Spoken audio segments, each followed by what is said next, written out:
நித்தம் செய்து பூஜிக்கும் பக்தி அதிலும் உன்னை காணலாம்.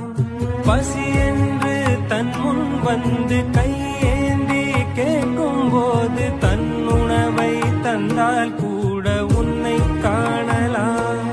உன்னை காண பல கோடி இங்கு வாரி இறைக்கிறார்கள்.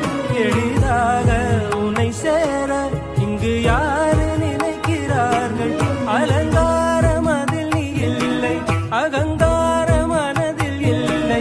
துளி கள்ளம் கபடம் கலந்திடாத அன்பில் இருக்கிறாய்.